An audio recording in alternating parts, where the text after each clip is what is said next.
Olá, eu sou Vivi Império, ao meu lado Wagner Império e este é o Pod SP 24/7, o seu podcast de notícias ligado 24 horas por dia, 7 dias por semana nos acontecimentos da maior cidade do país. E ainda tem notícia do Brasil e do mundo.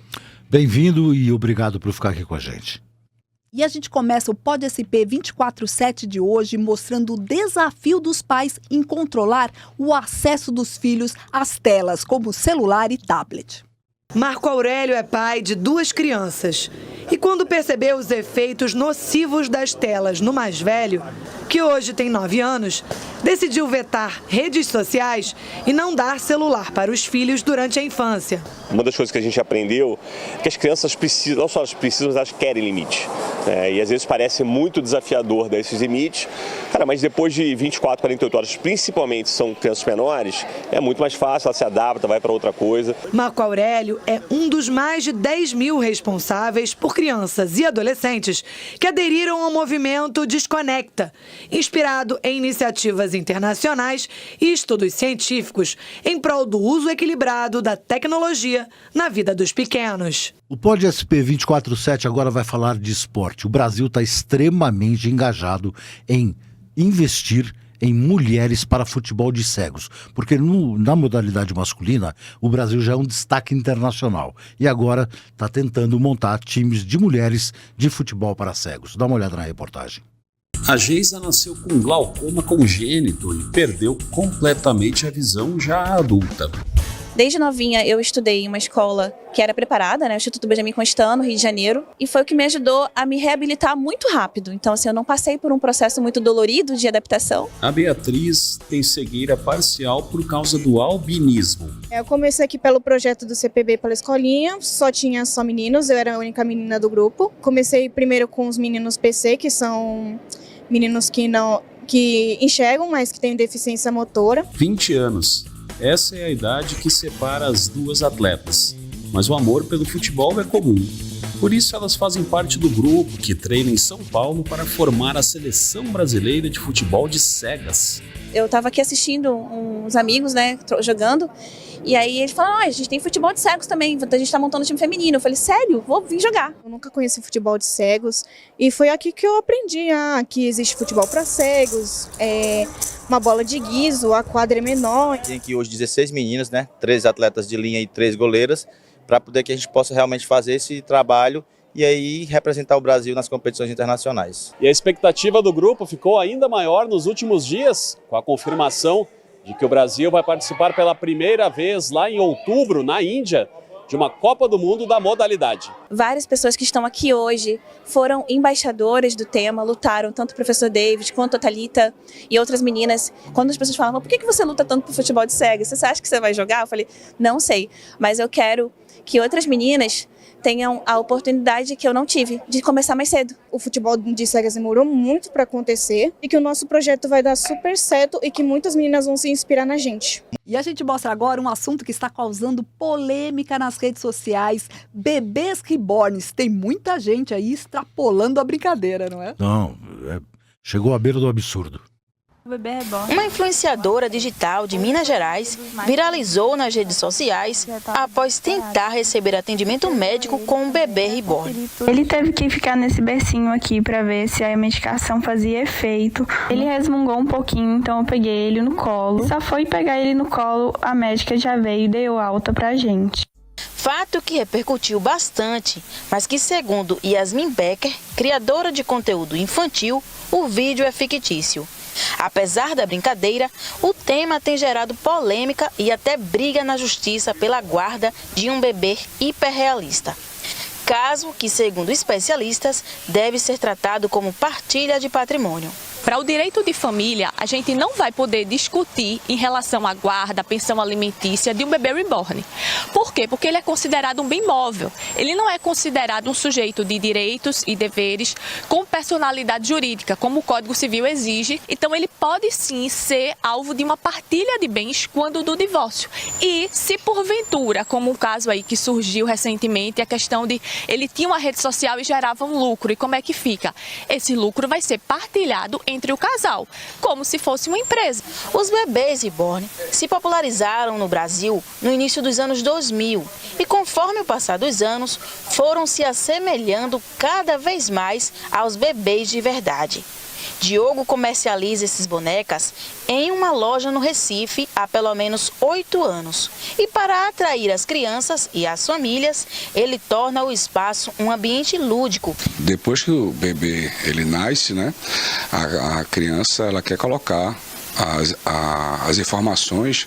Então a gente tem a certidão de nascimento, onde tem aqui o nome da bebê, tem a carteirinha de vacinação, o teste do pezinho.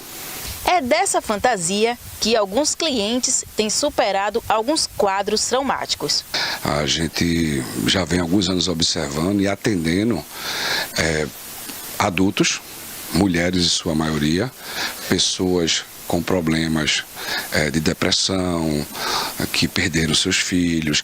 Especialistas indicam que é importante estabelecer limites e saber diferenciar uma brincadeira saudável de uma possível distorção da realidade. Olha, você ter uma boneca é super saudável, você ter esse instrumento em casa, super saudável, tá?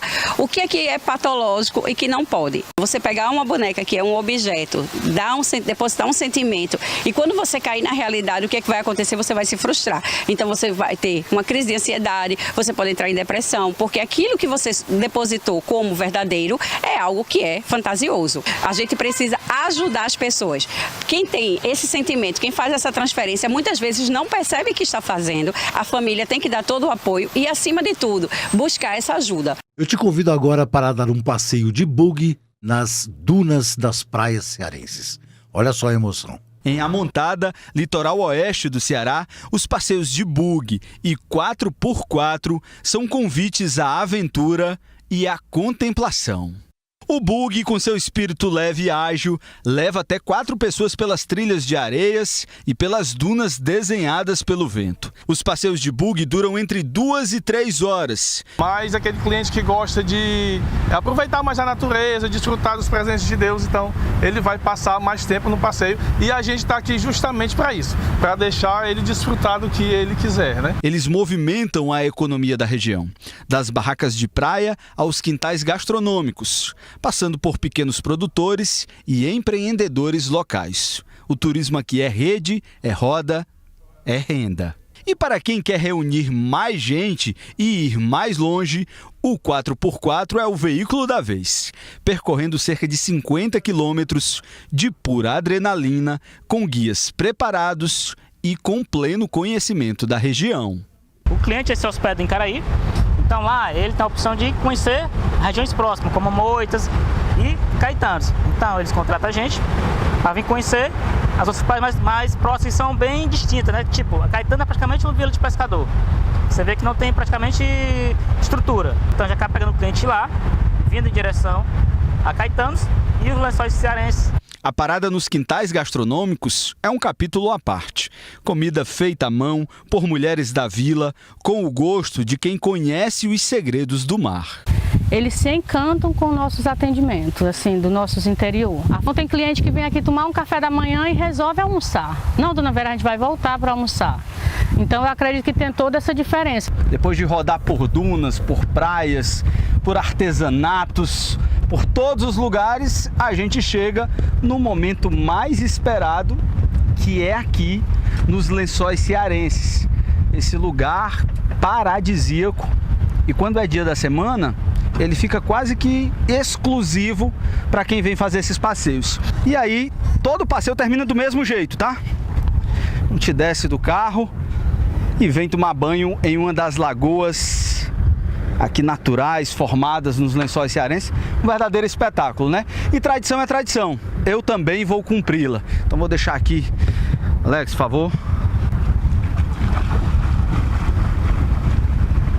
Os lençóis cearenses são um espetáculo raro, cartão postal perfeito para casais em busca de sossego e de paisagens inesquecíveis. A praia é nossa, somos nós e nosso bugueiro, que fez um dia de sol lindo e fazer esse passeio maravilhoso. Só a gente, uma praia deserta, e encontrar essa lagoa aqui, tudo isso, assim, é inacreditável. Em Amontada, o tempo corre com o vento e os passeios são portais que ligam quem chega a quem vive, quem vê a quem sente. E quem vem, quase sempre, já quer voltar. E a gente mostra agora as muitas histórias do sertão pernambucano sobre o rei do Baião, Luiz Gonzaga, o morador mais ilustre de Araripe. O gado vem seguindo na estrada e mostra que a pecuária resiste na região. São terras de antigas fazendas, entre elas a Araripe, onde restou o povoado, a cerca de 12 quilômetros da zona urbana de Exu. Algumas casas do povoado mantêm as características quase originais de um tempo em que ninguém imaginava que ali surgiria o morador mais ilustre, que viria a se tornar o rei do Baião. Na casa simples de portas de madeira, moraram os pais dele, o sanfoneiro Januário e Dona Santana. Segundo o filho do casal, Luiz nasceu perto dali, onde hoje existe um monumento ao pernambucano do século. Em 1924, a enchente de um rio que passa perto daqui derrubou a casa onde nasceu Luiz Gonzaga. Eram terras da fazenda Caiçara, que fica bem ao lado do povoado Araripe. O monumento foi instalado nesse local, nas proximidades, porque é para ninguém esquecer. Por essas terras, o menino Luiz brincou, cresceu e trabalhou também. Ajudava a cuidar do gado da família Alencar, de Caiçara. Tinha 17 anos quando deixou tudo para trás. Foi embora, de forma repentina. Ele se aborreceu muito com o padrasto da moça que ele namorava, E foi grosseiro, assim, meio valente. E o homem veio se queixar com o Mato Santana. E ela disse que não admitia, briga de maneira nenhuma. E disse que ia dar uma surra nele. E deu mesmo. Os dois, o pai e a mãe.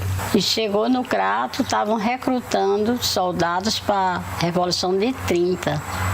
E ele deu o nome e deu certo, Aí viajou. Seu Januário tinha o respeito do filho e ganhou dele uma nova casa no povoado. O imóvel foi mantido como recordação. Muitas músicas de sucesso de Gonzaga ele já levou pronto daqui do dia a dia dele, do cancioneiro daqui do local, As bandas de pífano, os sanfoneiros, os bebos, contador de piada e de lorota, e Gonzaga levou essas histórias tudo para o mundo, Então eu considero que Gonzaga saiu pronto daqui do Araripe. A gente faz um rápido intervalo e volta já já para mostrar como você pode cultivar orquídeas na sua casa. Já, fique com a gente.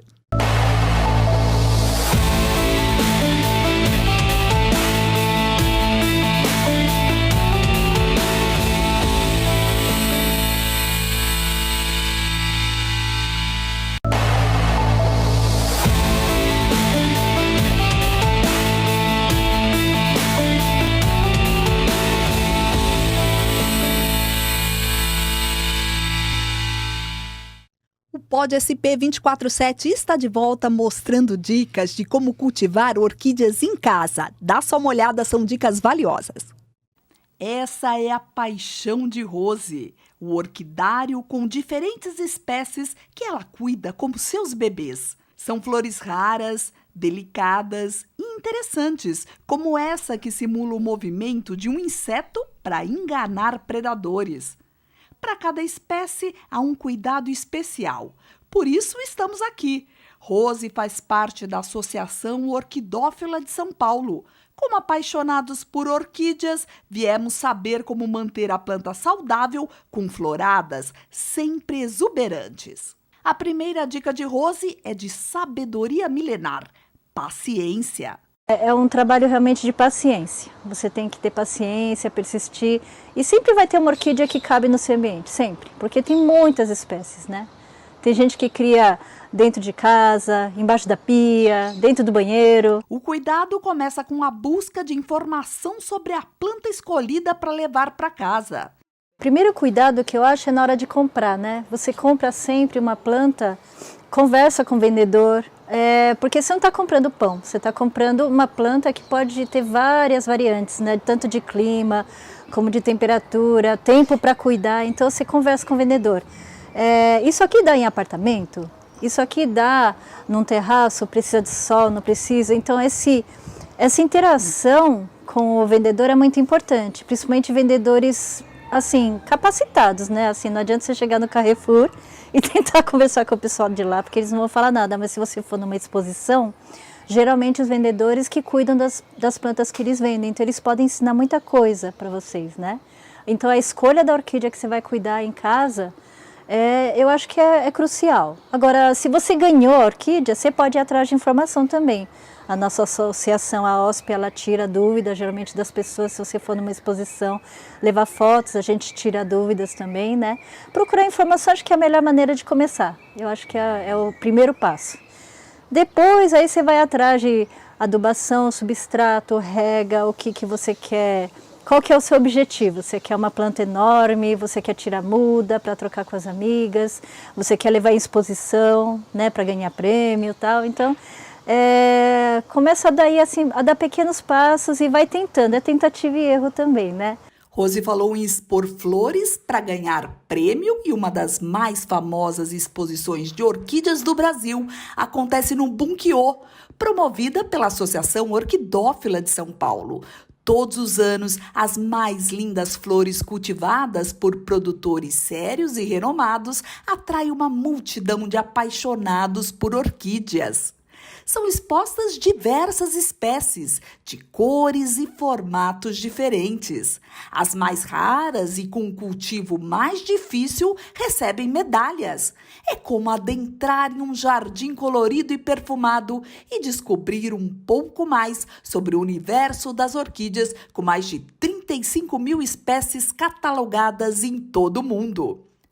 De volta para a casa da Rose, descobrimos que a paixão pelas orquídeas vem de berço. A mãe dela, Dona Yuri, exibe orgulhosa suas flores. Minha mãe era grande admiradora.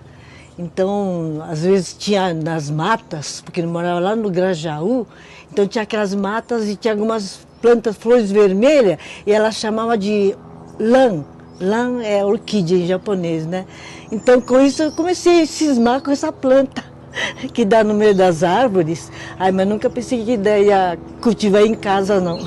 A espécie nas mãos de Dona Yuri é a Wanda, uma orquídea que exige trabalho para cultivar. Acho que, sei lá, eu coloquei, inclusive essa Wanda, eu coloquei ela no meio de uma laranja, pé de laranja que eu tenho no vaso, laranja de champanhe, né? E como ela não ia bem para frente, então eu amarrei, e coloquei ela lá dentro e amarrei. E não é que vingou, para dizer a verdade, deu 2 cachos. Sim, Dona Yuri, vingou e a florada foi surpreendente, resultado de muita persistência e carinho, como dedura a Rose. Ela cria como se fosse um bebê, né? Porque a Wanda, ela é uma planta que você não planta em vaso, né? A raiz dela, ela tem que ficar exposta, tem que ficar aberta, tá?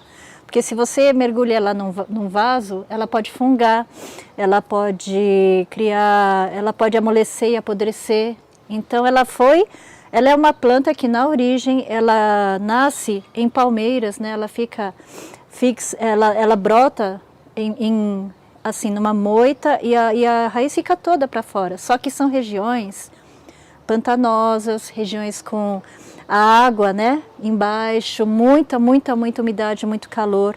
Então, se você não fornece isso para ela, acontece o que está acontecendo com essa planta da minha mãe. Ela perdeu várias folhas, né?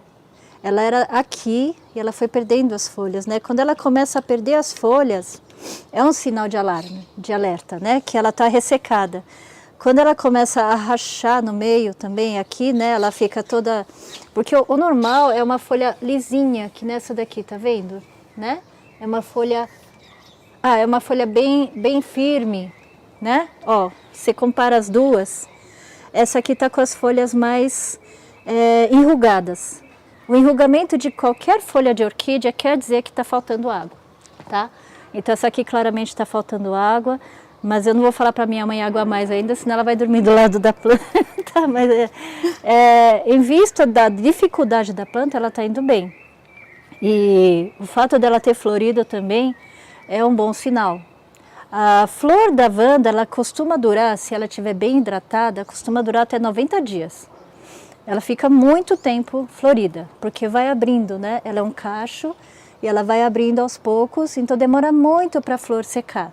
E quando a flor se vai, nada de se desfazer da planta. É hora de investir na rega.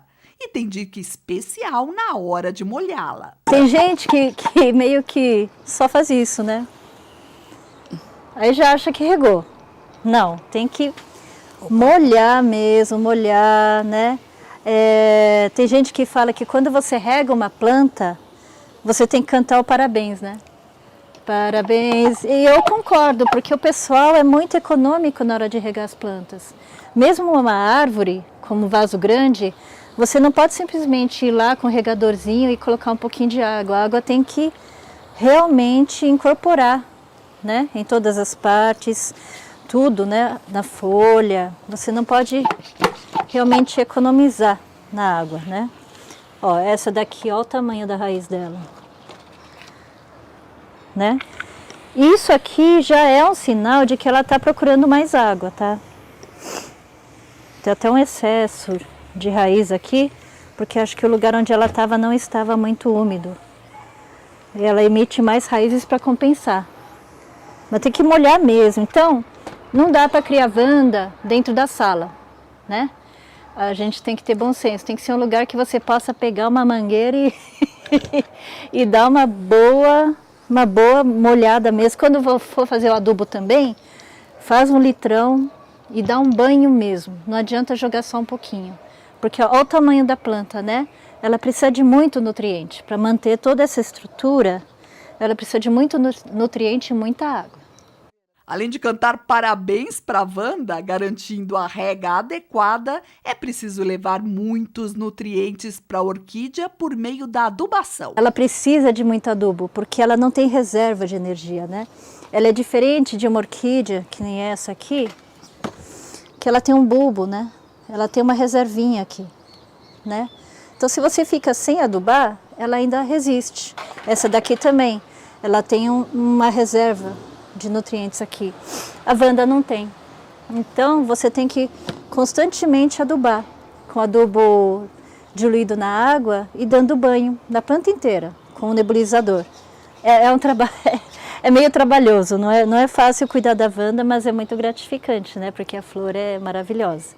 E falando em adubação, Rose preparou uma verdadeira aula de como replantar uma orquídea no vaso. Então, um dos sinais que eu, particularmente na minha coleção, e eu aprendi com muitos mestres, né? Gente mais experiente que eu, os sinais de que a planta precisa de um replante. Primeiro, ela começa a dar... geralmente a orquídea tem uma estrutura que ela vai indo para frente. Ela vai emitindo bulbos novos, né, à medida que ela vai crescendo. Se esses bulbos com as folhas começam a ficar menores do que o anterior, mais mirradinho, mais, né, menorzinha a folha, meio tortinha, quer dizer que ela não está gostando mais do meio que ela está, né? E também, nesse caso aqui eu vou replantar porque ela está saindo demais, né? O vaso está ficando vazio. E ela está ficando toda para fora, né? Então, para mim não ter que virar o vaso, eu vou replantar para deixá-la mais arrumadinha. No meu cultivo, eu prefiro vasos maiores, né? Tem todo tipo, tá? Tem gente que planta em placa de madeira, tem gente que planta em vaso pequeno. Mas assim, você tem que ter o bom senso de pensar, eu vou poder regar isso aqui todo dia? Eu vou poder cuidar dela todo dia, né? Então, eu no caso assim, com trabalho tudo, eu posso regar 2, no máximo 3 vezes por semana. Então, eu prefiro vasos maiores que mantenham a umidade por mais tempo. Para mim não ter que cuidar tanto, ficar toda hora lá regando. Se você põe ela numa placa de madeira, não numa árvore, na árvore você não precisa nem cuidar. Mas numa placa de madeira você precisa regar todo dia. E nesse calor que estava fazendo, até mais de uma vez por dia. Então, não é todo mundo que tem esse tempo para se dedicar, né? Então, basicamente, para replantar, a gente coloca um dreno. Tá dando? Eu não ponho muito dreno, porque no meu cultivo, assim, não corre o risco tanto de entupir esses buraquinhos, mas dependendo, você precisa pôr, tá? ou isopor, ou argila expandida, apesar de não gostar muito, pedra, né? E aí você vai fazer um fundo aqui. Não precisa apertar muito. Esse musgo, ele já foi hidratado.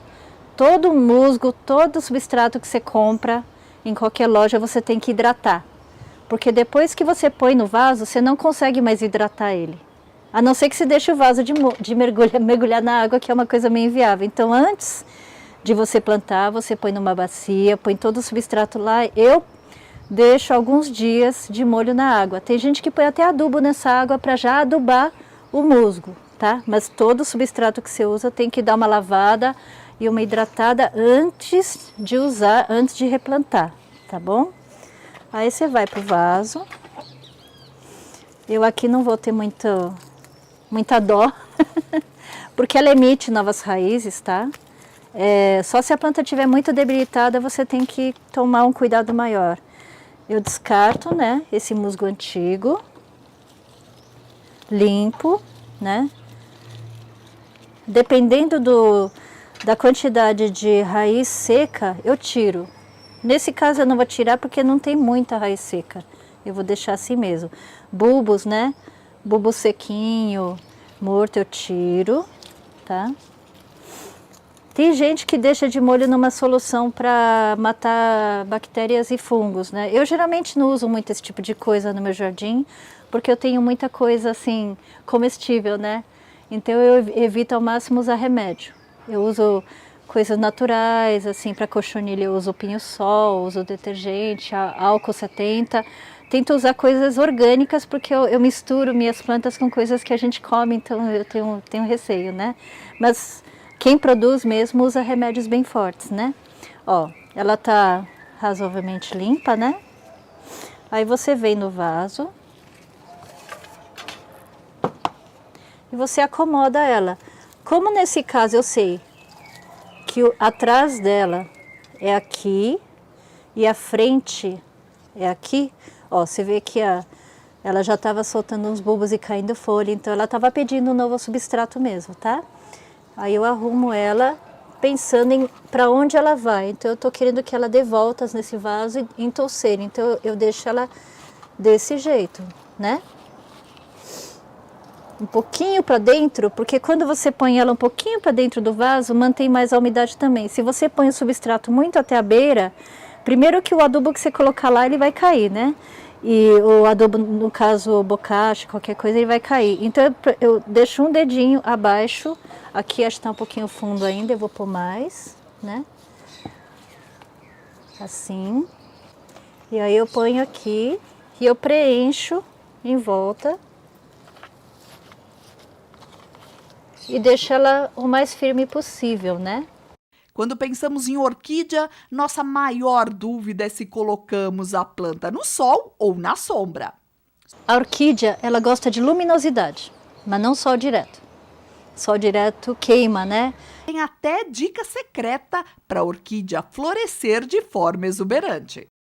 É que às vezes você protege tanto também que aí ela só dá folha. Folha, folha, folha, ela nunca dá flor. Ela tem que levar um sustinho, né? Tem que levar um sustinho de luz, aí ela acorda e começa a dar flor. E quando você achar que nada mais dá certo, não se esqueça desse conselho. Quando eu não sei mais como salvar a orquídea, eu amarro na árvore. É até uma questão de energia, não sei, mas elas sempre se dão bem em árvore. Amarra na árvore que elas vão enraizar com certeza. Vai demorar um pouquinho, não é uma coisa assim rápida. Na orquídea a vida dela tudo é devagar, tudo é zen. Não pode ficar, ai meu Deus, essa planta não, parece que não mexe, parece que está morta. Mas não, ela está lá, está pensando na vida, o que eu vou fazer? Acho que eu vou brotar. É tudo assim. Toda zen também é a casa de Rose, onde a harmonia reina entre carpas e árvores frutíferas, como essa jabuticabeira. O passarinho que atende pelo nome de um Pokémon completa a riqueza dessa família apaixonada pelas flores exuberantes das orquídeas.